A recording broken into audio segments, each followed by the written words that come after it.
నెల్లూరు జిల్లా కోవూరు మండల పరిధిలోని పడుగుపాడు పంచాయతీలోని స్టౌబిడి కాలనీ దగ్గర ఉన్న విద్యుత్ శాఖ కార్యాలయం రహదారిలో ఉన్న ఇళ్లను అక్రమంగా కూల్చేశారంటూ బాధితులు ఆవేదన వ్యక్తం చేశారు. ఈ సందర్భంగా వారు నడిరోడ్డుపై బైఠాయించి ఎమ్మెల్యే ప్రశాంతమ్మే తమకు న్యాయం చెయ్యాలంటూ ప్లకార్డులు చేతపట్టి నిరసన తెలియజేశారు. వీరి నిరసనకు స్థానిక వైసీపీ నేతలు మద్దతు పలికారు. బాధిత మహిళలు మాట్లాడుతూ గత 50 ఏళ్లుగా జీవిస్తున్న తమకు ఎలాంటి నోటీసులు ఇవ్వకుండా అధికారులు ఇళ్లను కూల్చివేయడం దారుణమన్నారు. గత ప్రభుత్వంలో మాకు స్థలం దక్కిందని, ఈ ప్రభుత్వంలో మమ్మల్ని రోడ్డుపాలు చేశారని ఆవేదన చెందారు. ఎమ్మెల్యే ప్రశాంతిరెడ్డి మాకు న్యాయం చెయ్యాలని కోరుతున్నారు. అనంతరం వైసీపీ నేతలు మాట్లాడుతూ ఎటువంటి సమాచారమూ నోటీసులు లేకుండా స్టౌబిడి కాలనీ వద్ద ఉన్న ఇళ్లను తొలగించడం దారుణమన్నారు. వైసీపీ ప్రభుత్వం అధికారంలోకొచ్చిన వెంటనే సుమారు 25 లక్షలు ఇళ్ల పట్టాలను ఇచ్చి పేద ప్రజలను ఆదుకోవడం జరిగిందన్నారు. ఎమ్మెల్యే వేమిరెడ్డి ప్రశాంతిరెడ్డి తక్షణమే ఆదుకుని వారికి న్యాయం చెయ్యాలని డిమాండ్ చేశారు. బాధిత కుటుంబాలకు న్యాయం చెయ్యాలని, లేని పక్షంలో నిరసనను తీవ్రతరం చేస్తామని హెచ్చరించారు. ఈ కార్యక్రమంలో వైసీపీ జిల్లా ఉపాధ్యక్షులు పచ్చిపాల రాధాకృష్ణారెడ్డి, జడ్పీటీసీ కవరిగిరి శ్రీలత, వైసీపీ మండల కన్వీనర్ అత్తిపల్లి అనూప్రెడ్డి, శివుని నరసింహులరెడ్డి, మల్లికార్జునరెడ్డి, లక్ష్మీకుమారి, వైసీపీ నేతలు, బాధితులు తదితరులు పాల్గొన్నారు.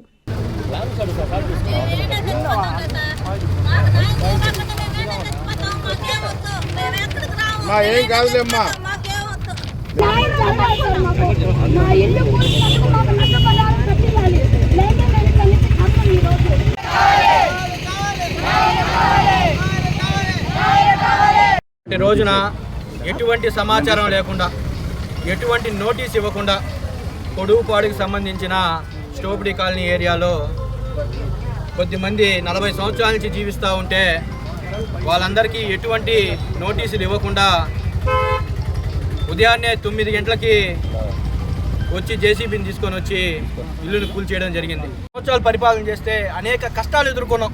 2 సంవత్సరాలు కరోనా అయితే 1 సంవత్సరం వరదల్లో ఇబ్బందులు పడ్డాం. మిగిలిన 2 సంవత్సరాల పరిపాలన సాగిస్తే ఈ పరిపాలనలోనే అనేక సచివాలయాలు అయితేమి, అనేక హెల్త్ క్లినిక్లు అయితేమి, అనేక రైతు భరోసా కేంద్రాలు అయితేమి, ఇలా చెప్పుకుంటూ పోతే రాష్ట్రాన్ని అభివృద్ధి పదంలో 100 రెట్లు 2 సంవత్సరాల్లోనే తీసుకెళ్ళినాడు జగన్మోహన్ రెడ్డి గారు. ఈరోజు కేంద్రం రాష్ట్రానికి సపోర్ట్గా ఉంది. కేంద్రం నుంచి మనకు అనేక నిధులు ఈరోజు రాష్ట్రానికి వస్తూ ఉంటాయి. రాష్ట్రానికి వస్తున్నప్పుడు ఇలాంటి వ్యక్తులకి మనం తక్షణం వెంటనే వెళ్ళి ఇళ్ల పట్టాలు ఆల్రెడీ జగన్మోహన్ రెడ్డి గారు ఇచ్చున్నారు. ఇచ్చిన దాంట్లో ఇల్లు కట్టించేదానికి మీకు ఏంది ఇబ్బంది అని చెప్పి తెలియజేస్తా ఉన్నాం. ఒకటి గుర్తుపెట్టుకోండి, మనం ఓట్ల కోసం వాళ్ళ కాడికి వచ్చేటప్పుడు వాళ్ళు చిరునవ్వుతో అయ్యా మీరు మాకు మంచి చేశారు, మేము ఖచ్చితంగా మీ గవర్నమెంట్కే ఓటేస్తామని చెప్పి తెలియజేయాలి. అలాంటి పరిపాలన చేయాలే తప్ప ఈరోజు వైఎస్ఆర్ కాంగ్రెస్ పార్టీ నాయకులు ఎక్కడికి వచ్చారు వాళ్ళ మీద కేసులు పెట్టాలా? లేదు వైఎస్ఆర్ కాంగ్రెస్ పార్టీ నాయకుడు వెనకాల 1 నలుగురు తిరిగారు, ఆ 9 మీద కేసులు పెట్టాలా? ఈ ధోరణిలో ఈరోజు పరిపాలన సాగిస్తూ ఉంటే ఇది ఎంతవరకు సబాబని చెప్పి మేమందరం అడుగుతా ఉన్నాం. పోతే జగన్మోహన్ రెడ్డి గారు వీళ్ళకి ఇళ్ల స్థలాలు ఇచ్చారు. ఇళ్ల స్థలాలు ఇస్తే వాళ్ళు ఫేజ్ 3లో ఆలస్యమైంది, ఇల్లు కట్టుకోలేకపోయారు. కాబట్టి వీళ్ళని తొలగించడం అనేది చాలా దారుణం.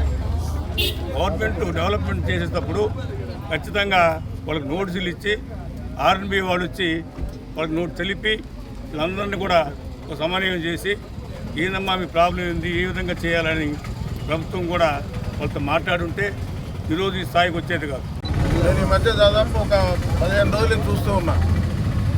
ఇల్లు కొంచెం ఖాళీ చేస్తూ ఉన్నారు. ఎందుకు చేస్తున్నారు, అసలు ఏంటి? అవతల వైపు అలాగే ఉన్నాయి, అన్నీ అలాగే ఉన్నాయి, వీళ్ళకి మాత్రం ఎందుకు తీస్తున్నారని ఎలక్ట్రిసిటీ ఏడీ గారిని అడిగాను.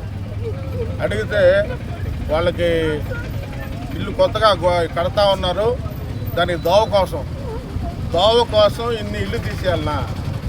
దోవ కోసం ఇన్ని నిర్దాక్షిణ్యంగా ఇన్ని ఇల్లు తీసేయాలనా? దోవ అక్కడ ఉంది కదా కరెంట్ ఆఫీస్ నుంచి వెళ్ళేదానికి. నువ్వు కట్టే భవనానికి నువ్వు అక్కడ కడుతున్నావు భవనం, ఆ భవనానికి కాడి నుంచి వెళ్ళొచ్చు కదా. ఇంతమంది అన్యాయంగా రోడ్లో బతికే వాళ్ళని. కొత్తల రమేష్, దిలీపు, మదన్ రెడ్డి, శ్రీహరి సార్. శ్రీహరి అనేవాడు అరెస్ట్ చేయాల్సిందే సార్. ఆడవాళ్ళ మీద ప్రతి ఒక్కరి మీదకి శ్రీహరి కొట్టేదానికి వస్తున్నాడు సార్. కూతురు మాట్లాడుతున్నాడు.